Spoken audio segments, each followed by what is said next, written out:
So guys, जैसा कि हमने पिछले एपिसोड में देखा कि यान फेंग से फाइट करते हुए युआओ की मेंटल पावर खत्म होने वाली थी। उसने वांग क्यू के सोलो टीयर्स सोल वेपन की मदद से अपनी पावर रिकवर कर ली। फिर अब हम युआओ को देखते हैं, वो वांग क्यू के सोल वेपन की मदद से गोल्डन ड्रैगन सोल को वुतोंग की मार्शल सोल के साथ कंबाइन कर देता है, जिससे पर्पल गोल्ड बटरफ्लाई ड्रैगन अवतार सामने आता है। एल्डर जिंग कहते हैं कि पिछले कंपटीशन में युआओ और वांग डोंग ने अपने 4 फ्यूजन सोल स्किल की मदद से काफी तबाही मचाई थी, पर यह फ्यूजन सोल स्किल उन 4 स्किल्स में से नहीं, यह कोई दूसरी फ्यूजन स्किल है जिसे इन दोनों ने पहली बार इस्तेमाल किया। जूजी कहती है कि कहीं ऐसा तो नहीं है कि मेन बॉडी मार्शल सोल की सेकंड अवेकनिंग की वजह से मार्शल सोल फ्यूजन स्किल में बदलाव आ गया, पर मैंने आज से पहले ऐसा होते हुए नहीं देखा। अचानक टेंग दाई सुप्रीम कुलड्रोन के सरप्रेशन से निकलकर जियो जियो पर हमला कर देता है। केतो अपनी सोल कैनन्स की मदद से टेंग दाई को रोकने की कोशिश करता है, पर सोल कैनन्स के अटैक से उस पर कोई फर्क नहीं पड़ता और वो केतो पर हमला करने लगता है। लेकिन बटरफ्लाई ड्रैगन अवतार अपने स्पिरिचुअल प्रेशर की मदद से उसे जमीन पर गिरा देता है और पर्पल गोल्ड फायर से उस पर अटैक करता है, जिसकी वजह से टेंग दाई की बॉडी जलकर राख बन जाती है। बटरफ्लाई ड्रैगन अवतार के अंदर से पावरफुल एनर्जी निकलकर आसमान में जाती है, जिसे देखकर ड्रैगन एम्परर डुलुओ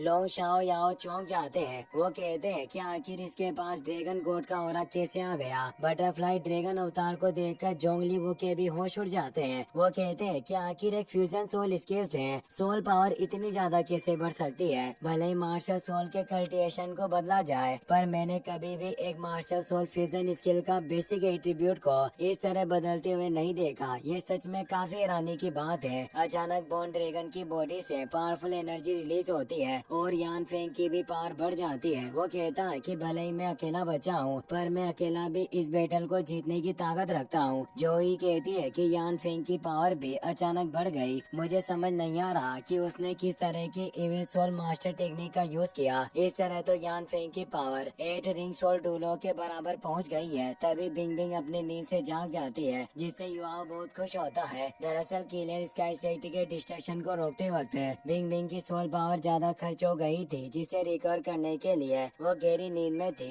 चीफ रेफरी सोचते हैं कि सिर्फ यान फेंग ही नहीं, बल्कि युवाओं और वांग डोंग भी इस फ्यूजन सोल स्किल की मदद से 8 रिंग सोल डूलो के लेवल पर पहुंच चुके हैं। 10,000 सालों में पहली बार सोल फाइटिंग कंपटीशन में ऐसा देखा गया। बॉर्न ड्रैगन बटरफ्लाई ड्रैगन अवतार पर अटैक करने के लिए आता है, मगर बटरफ्लाई ड्रैगन अवतार अपने एक फिंगर से उसे रोक देता है। वो तेजी से बॉर्न ड्रैगन को पीटने लगता है, जिसकी वजह से बॉर्न ड्रैगन की हालत खराब हो जाती है और वो जमीन पर जाकर गिरता है। इससे यान फेंग को बहुत गुस्सा आता है और वो अपनी इविल फायर की मदद से खुद की पावर बढ़ाने लगता है। बिंग बिंग युवा से कहती है कि तुम्हें संभल कर रहना होगा। उसने इविल आइस की पावर को सोल फायर के साथ कंबाइन किया है, जिससे उसकी कोल्ड फ्लेम अल्टीमेट आइस जितनी पावरफुल बन चुकी है। बटरफ्लाई ड्रैगन अवतार एक्सट्रीम पर्पल ड्रैगन एम्परर ब्रेक से यान फेंग पर हमला करता है, पर यान फेंग अपने कोल्ड फ्लेम की मदद से उसका अटैक फेल कर देता है। युवा सोचता है कि यान फेंग भी मैन एंड नेचर के स्टेट पर पहुंच चुका है, अब उसे हराना काफी मुश्किल होगा। हमें सोच समझकर आगे बढ़ना होगा।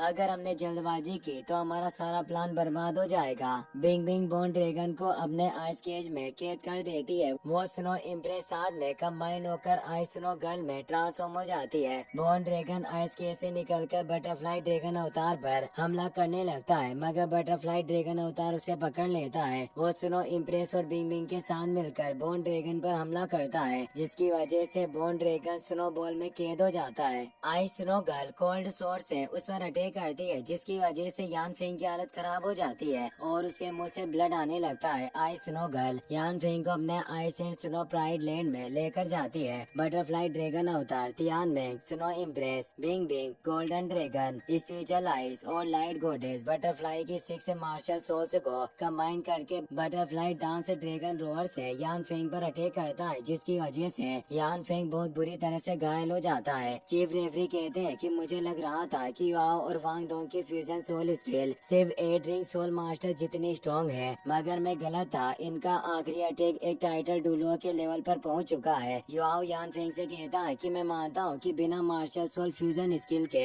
हम तुम्हारा मुकाबला नहीं कर सकते और बिना किसी शक के तुम इस कंपटीशन में सबसे स्ट्रॉन्ग ड्रैगन सोल मास्टर हो। यान फेंग की हालत बहुत खराब थी, वो अपने पैरों पर खड़ा भी नहीं हो पा रहा था, इसीलिए हार मानकर युवाओं से खुद को मारने के लिए कहता है। युवाओं कहता है कि अगर तुम्हारे पास बोन ड्रैगन मार्शल सोल नहीं होती तो मैं बिना वक्त गवाए तुम्हें मार देता, पर इस वक्त मैं तुम्हें नहीं मारना चाहता। वुतोंग कहती है कि अगर तुम्हारे अंदर 10,000 साल पुराने बोन ड्रैगन टूलों का जरा भी अंश बचा है तो तुम्हें अपना रास्ता बदलना होगा ताकि तुम दूसरे बोन ड्रैगन टूलो बन सको। ये बात सुनकर यान फिंग की आंखों में आंसू आ जाते हैं और वो जोर जोर से हंसने लगता है। वो कहता है कि तुम सही कह रही हो, मैं बोन ड्रैगन का वंशज बनने के लायक नहीं, इसीलिए अब मैं आगे कल्टिवेट नहीं करूँगा। यह कहकर अपने कल्टिवेशन कोर को डिस्ट्रॉय कर देता है। इससे जोंगली वू को काफी गुस्सा आता है। वो कहते हैं कि मैंने यान फेंग को आगे बढ़ाने में अपनी पूरी जिंदगी खर्च कर दी, पर उस बेवकूफ ने पल भर में मेरी जिंदगी भर की मेहनत बर्बाद कर दी।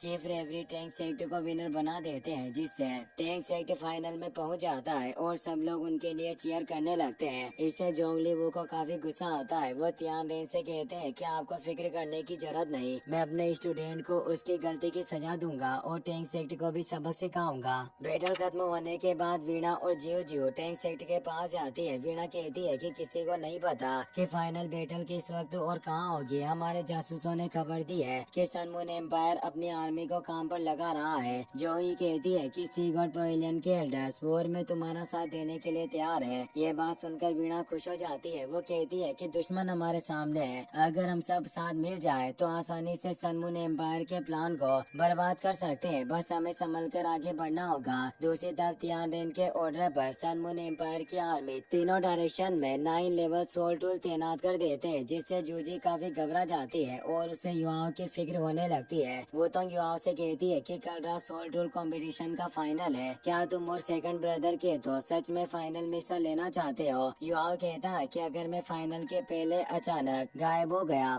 तो इससे शीशुई अलायंस के मेंबर्स अलर्ट हो जाएंगे और हमें बाकी इन्फॉर्मेशन नहीं मिलेगी। वो तो कहती है कि मैं जानती हूँ कि तुम हर एक चीज की प्लानिंग करके आगे बढ़ते हो, पर इस वक्त हम सन मून एम्पायर में है और हर तरफ हजारों दुश्मन है। अगर हमने जरा सी भी गड़बड़ की तो मुझे डर है कि हमारे साथियों की जान खतरे में पड़ जाएगी। फाइनल में जाने से पहले तुम्हें मुझे वादा करना होगा कि तुम सबसे पहले अपनी सेफ्टी पर ध्यान दोगे, उसके बाद इंफॉर्मेशन इकट्ठा करोगे। अगर तुमने कोई बेवकूफी करने की हिम्मत की तो मैं तुम्हें माफ नहीं करूंगी। युवाओं कहता है कि मैं जानता हूँ कि हम दुश्मनों से घिरे हुए हैं, इसीलिए मैं हमारे सन मून एम्पायर से सही सलामत बाहर निकलने का रास्ता ढूंढ रहा हूँ, ताकि वो शुरू होने पर हम सब बिना परेशानी के यहाँ से बाहर निकल सके। यह कहकर दोनों ऑरेंज खाने लगते हैं। प्लेट में उन्हें जूजी का लेटर मिलता है, उसमें लिखा था कि जितनी जल्दी हो सके सन मून एम्पायर से बाहर निकल जाओ, वरना तुम जिंदा नहीं बच सकोगे। जूजी का लेटर देखकर युवा हैरान हो जाता है। वो तो कहती है कि इस वक्त जूजी सन मून एम्पायर की क्राउन प्रिंसेस है, पर फिर भी वो तुम्हें लेटर देने की हिम्मत कर रही है। इसका मतलब यही है कि सन मून एम्पायर में सच में कोई बड़ी वॉर शुरू होने वाली है। युवा कहता है कि जूजी ने जो कुछ भी लेटर में कहा है वो सारी बातें टीचर जो की इंफॉर्मेशन से जुड़ी हुई है। टीचर जो ने बताया था कि सन मून एम्पायर ने ईस्ट,